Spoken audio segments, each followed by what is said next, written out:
إن الحمد لله نحمده ونستعينه ونستغفره ونعوذ بالله تعالى من شرور أنفسنا ومن سيئات أعمالنا من يهده الله فهو المهتد ومن يضلل فلا هادي له وأشهد أن لا إله إلا الله وحده لا شريك له وأشهد أن محمدا عبده ورسوله صلى الله عليه وعلى آله وأصحابه ومن تبعهم بإحسان إلى يوم الدين أما بعد. Donc la halaqa d'aujourd'hui va être sur la joie, être content.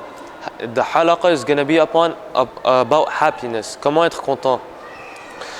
Et la joie, c'est directement lié à l'adoration d'Allah subhanahu wa ta'ala et le tawhid d'Allah azza wa jal qui est la meilleure des bonnes actions et and the thing that we have to be the most attached to. Allah dit dans le Coran: من عمل صالحا من ذكر أو أنثى وهو مؤمن فلنحيينه حياة طيبة. Celui qui fait des bonnes actions, the one that acts good, whether male or female, tandis qu'en même temps qu'il est un croyant, nous allons lui donner une bonne vie. And the best of actions that you can do, la meilleure des actions, de ces actions, qui vont mener à une bonne vie qu'on peut faire, c'est le tawhid d'Allah subhanahu wa ta'ala, d'adorer Allah seul. Et ça, c'est la raison pour laquelle nous avons été créés. Et le tawhid d'Allah, il y a beaucoup de savants qui ont écrit plusieurs livres sur le tawhid d'Allah et sur le shirk, comment éviter le shirk qui annule le tawhid. Allah, il a dit: Inna Allah la yaghfiru an yushraka bihi wa yaghfiru ma duna dhalika liman yasha, dans Surat An-Nisa. Que certainement, indeed, Allah does not forgive that you associate partners with Him, but He forgives ce qui est moins que ça. Et donc le shirk, ce qui annule le tawhid, c'est le pire des péchés, mais c'est le pire des péchés à un point que si quelqu'un meurt sans se repentir sur ce péché-là, il ne sera pas pardonné. Et ça souligne l'importance du tawhid en soi-même. And one of these scholars that wrote a lot about Tawheed and spent their lives striving for this cause was Shaykh al-Islam Muhammad ibn Abdul Wahhab rahimahullah, who was a scholar from the area known today as Saudi Arabia in the 1700s. Et il a écrit plusieurs livres sur le Tawheed, comme Kitab al-Tawheed, Usul al-Thalatha, Kashf al-Shubuhat. Mais aujourd'hui, on va bénéficier de un de ces livres appelé Qawa'id al-Arba', et ce qui signifie les 4 principes, the 4 principles. And this is a book talking about the tawhid of Allah azza wa jal. And so le cheikh il commence dans le livre, il écrit Bismillah ar-Rahman ar-Rahim, et après directement il fait une dua. Il fait une dua, et le dua, c'est vraiment important parce que c'est le prophète sallallahu alayhi wa sallam, il a dit: ad-du'a huwa al-ibadah. La dua, c'est l'adoration. C'est pas ad-du'a, ça fait partie de l'adoration. Il a dit la dua, c'est l'adoration. Et donc si c'est de l'adoration elle est seulement à Allah seul. Et cette dua-là, il ne faut pas la faire à personne autre qu'Allah. Et il ne faut pas croire. Il y a beaucoup de gens, de personnes qui sont égarées, des shayatin dans des corps d'hommes. Ils vont venir et ils vont dire quoi? Ils vont dire que tu peux faire dua aux pieux. Tu peux faire dua au prophète sallallahu alayhi wa sallam pour qu'il demande à Allah, pour qu'il fasse dua pour toi à Allah. D'essayer de mettre le prophète ou autre personne pieuse sallallahu alayhi wa sallam entre toi et Allah, et ça c'est du shirk. Parce qu'en faisant dua au prophète, tu es en train d'adorer le prophète, peu importe ton intention. Et ça exclut quelqu'un de l'islam. Comme notre frère Anas il a mentionné dans ses halaqat, quand il parlait du livre Nawaqid al-Islam, the nullifiers of Islam, amongst the nullifiers, c'est quoi? C'est de mettre entre toi et Allah un intermédiaire, quelque chose entre. Et ça, c'est du shirk avec Allah, et même que ce soit le prophète et les pieux, peu importe qui, même si cette personne-là peut être un cheikh il peut faire genre il a des miracles et tout, il connaît ci, il connaît ça. C'est pas vrai, c'est faux. Et tu dois pas l'écouter, tu dois pas faire dua à cette personne-là. Et cette personne-là, en te disant ça, il veut pas ton bien, il veut seulement te ramener en enfer. Et donc la dua, c'est seulement Allah. Et si quelqu'un te dit le contraire, il faut se détourner de cette personne-là du plus loin qu'on peut. Car sinon, ça va être... car si quelqu'un écoute cette personne-là, il va se détourner d'Allah, un égarement lointain. Et donc il commence le shir, il dit As'alullah al-Karim. Il dit je demande à Allah al-Karim, Rabb al-Arsh al-Azim, the Lord of the great throne, an yatawallaka fi dunya wal akhirah. I ask Allah that he may be a wali for you. Et ça, il fait dua pour le lecteur. Celui qui lit son livre, il fait dua pour lui. Donc le cheikh, il dit qu'Allah soit avec toi comme protecteur et comme aideur dans la dunya et dans la akhirah. Et qu'il te rende béni. Et ça, c'est encore pour le lecteur, peu importe où tu es. وأن يجعلك ممن إذا أعطي شكره وإذا ابتلي صبر وإذا أذنب استغفر فإن هؤلاء الثلاث عنوان السعادة. Et qu'il te rende, et ça c'est vraiment important, et c'est sur ça que je vais baser ma halaqa, et qu'ils te rendent parmi ceux que lorsqu'ils sont donnés, ils sont reconnaissants. Et lorsqu'ils sont éprouvés, and when they're tested, ils sont patients, et lorsqu'ils font un péché, ils se repentissent. Que certainement, ces trois affaires-là que je vais mentionner sont les critères de la joie et d'être content. The criteria of happiness lies in these three things. Et donc, juste pour expliquer ces trois affaires-là brièvement, donc pour commencer, si on veut être content, if you want to be happy, first thing is that when you are given, quand tu es donné, tu es reconnaissant. Et reconnaissant envers qui? Envers Allah. Parce que tu dois reconnaître que c'est Allah, premièrement, que c'est Allah qui te donne le bien. Comme Allah a dit dans Surat An-Nisa, Ma asabaka min hasanatin fa min Allah. Ce qui va vers toi, ce que tu acquéris de bien, ça vient que d'Allah seul. Et ça, les biens qui sont halal, évidemment. Et après, il y a Cheikh Salih al-Luhaydan, qui était un savant de Ahlus Sunnah, des gens de la Sunnah. Il a expliqué ce livre, Qawa'id al-Arba', et il a expliqué que cette reconnaissance peut se faire de deux façons. Premièrement, bil qawl, avec la parole. Et comment être reconnaissant envers Allah avec la parole? C'est de remercier Allah, dire Alhamdulillah, se rappeler d'Allah. Et la deuxième façon, c'est bil amal, avec les actions. Comment être reconnaissant envers les actions? Avec les actions, en gros, c'est is to take the blessings of Allah, the blessings that Allah gave you, and to help other people with those blessings. For the Prophet sallallahu alayhi wa sallam, he said, لا يؤمن أحدكم حتى يحب لأخيه ما يحب لنفسه. Que vous n'allez pas croire tant que vous n'aimez pas pour votre frère ce que vous aimez pour vous-même. Et donc, des exemples de ça, de donner de tes bienfaits, d'aider les gens avec tes bienfaits, ça peut être que le cheikh a donné dans son sharh, c'est par exemple, si tu as de l'argent, tu donnes en sadaqa pour ceux qui en ont besoin, parmi tes frères et sœurs musulmans. And another example could be that if you have knowledge, beneficial knowledge, you teach the people of what benefits them. And this is a way of being grateful for what Allah has given you. Et donc là, deuxième critère, c'est le critère c'est que quand tu es éprouvé et testé, when you're tested, you remain patient. Tu restes patient. Et moi, étant dans cette place, dire ça, rester patient et tout, c'est dur, c'est difficile, c'est plus, je suis pas en train de dire que c'est facile, mais c'est pour ça, and it's for this reason that the patient people and patience has been highly praised and mentioned in the Quran and in the Sunnah. Allah dit dans Surah Al-Baqarah, وَبَشِّرِ الصَّابِرِينَ الذين إذا أصابتهم مصيبة قالوا إنا لله وإنا إليه راجعون. Et donner la bonne nouvelle aux patients. And give the glad tidings to the patient. Ceux que lorsqu'ils sont éprouvés, ils disent Inna lillahi wa inna ilayhi raji'un. Que certainement nous sommes à Allah et à lui nous allons retourner. And Allah also said in Surah Ali Imran, il a dit Wallahu yuhibbu sabirin. Et Allah aime les patients. Et quand tu as l'amour d'Allah, ben Allah va être là pour toi, il va te guider. Et il va être là pour toi dans cette dunya et dans la akhirah. Et c'est comme ça que les gens vont être sauvés de l'enfer.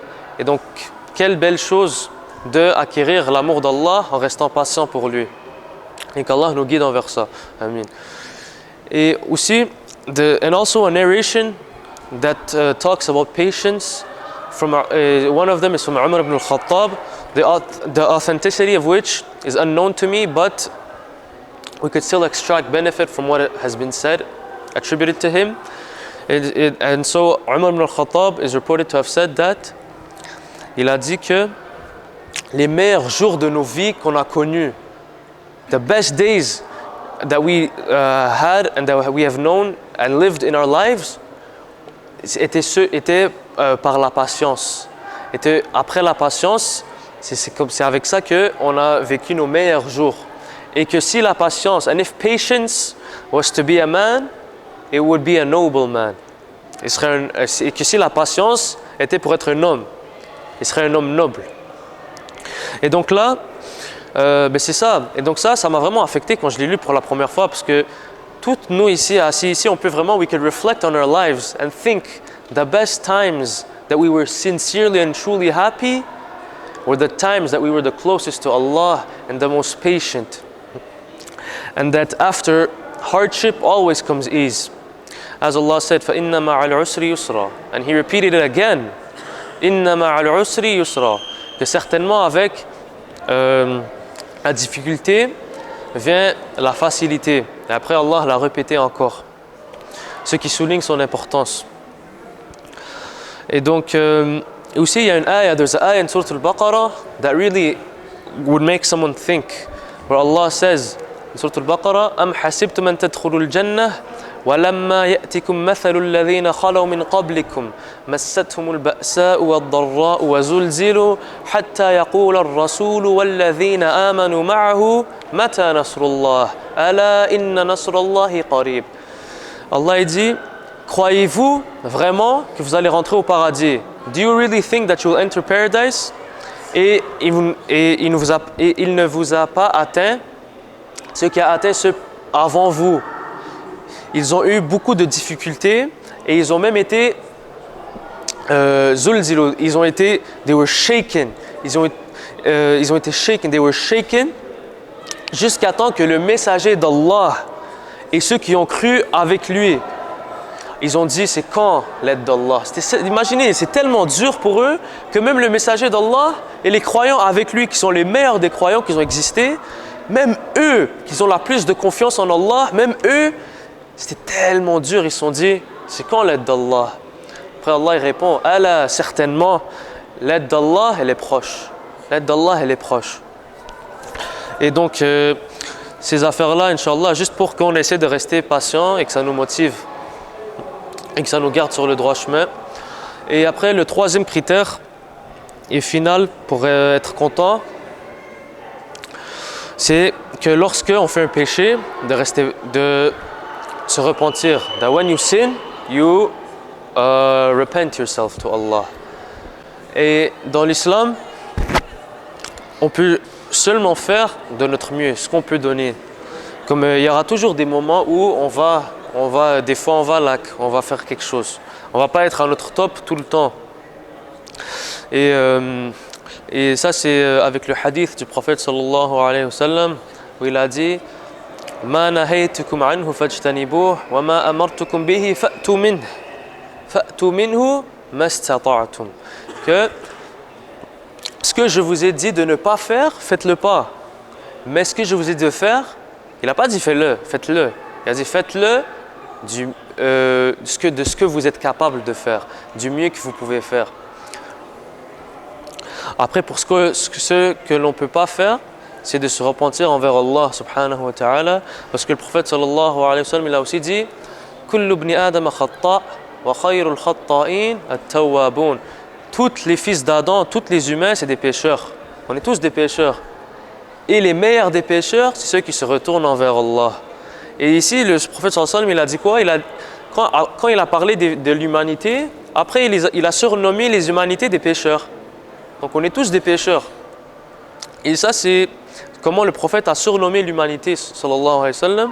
Mais le meilleur de ces pécheurs-là sont ceux qui vont se retourner envers Allah. Et comme Imam As-Sa'adi, il a dit dans son livre et dans son tafsir, il a dit, parlant de celui, talking about the person that repents to Allah, that has sinned, il a dit, et s'il se repentit, il regrette en lâchant le péché et en faisant des bonnes actions, mais Allah va le pardonner, aura miséricorde sur lui et se retourner envers lui. Et pas juste ça. And Allah will return him to his previous condition before the sin, or even better than his previous condition. As Ibn al-Qayyim said, not the exact words, but the meaning of what he said, is that sometimes a sin, des fois un péché peut être it could be a mercy from Allah. Ça peut être un bienfait pour nous qu'on commette un péché. Pourquoi? Parce que on va se sentir tellement mal qu'on va se dire c'est bon, là je vais me repentir pour de vrai. Et là on va faire des bonnes actions pour effacer ce péché-là, et ce regret-là va élever, et ce repentir-là va élever celui qui a commis le péché à un niveau encore mieux qu'avant qu'il ait fait le péché. And so, these three criteria that I mentioned, et ça, oubliez-le pas, d'être reconnaissant pour ce qui nous est donné, d'être patient sur ce qu'on a fait, si on est éprouvé, et de se repentir si on commet un péché. Et c'est comme ça, si vous voulez être content, suivez ça. Et juste à la fin, juste pour finir la halaqa, avant de vous quitter, avec un conseil que le prophète sallallahu alayhi wa sallam il a donné dans le 27e hadith des 40 hadiths de An-Nawawi. C'était a farewell sermon, c'était une prêche qu'il a donnée en disant comme c'est une prêche qu'il a donnée avant à la fin de sa vie avec ses sahaba et tout, a farewell sermon. Et cette prêche-là, les sahaba, ils ont parlé de cette prêche-là, ils ont dit, décrivant la prêche que le prophète a fait, the goodbye speech, they said, wajilat minha al-qulub. Les cœurs, they were shook par ce speech-là. Wa dharifat minha al-uyun. Et que les larmes ont coulé des yeux. Et je ne vais pas dire toute le hadith parce qu'il n'est pas court, mais ce que je trouve qui est vraiment important de ce hadith-là, c'est un bout, il dit, le prophète sallallahu alayhi wa sallam dit فَإِنَّهُ مَنْ يَعِشْ مِنْكُمْ فَسَيَرَى اخْتِلَافًا كَثِيرًا فَعَلَيْكُمْ بِسُنَّتِي وَسُنَّةِ الْخُلَفَاءِ الرَّاشِدِينَ الْمَهْدِيِّينَ. Il dit, le prophète, dans sa prêche, il dit, ceux qui vont vivre après moi, ils vont voir beaucoup de différences. Après quand tu es là dans ce monde-là où il y a beaucoup de différences, le prophète sallallahu alayhi wa sallam n'est pas là et tout, qu'est-ce que tu peux faire pour rester guidé? Tu retournes en arrière et tu regardes ce que le prophète sallallahu alayhi wa sallam il a fait. Donc le prophète a dit quoi, sallallahu alayhi wa sallam? Fa'alaykum bi sunnati.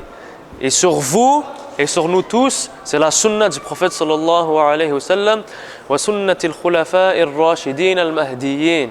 Et la sunna des khulafa, de ceux qui sont venus après le prophète, qui étaient guidés, comme Abu Bakr, Omar, Uthman et Ali, et qu'Allah humilie tous ceux qui parlent mal de ces sahaba, ces nobles sahaba, qui étaient les frères du prophète sallallahu alayhi wa sallam dans l'islam.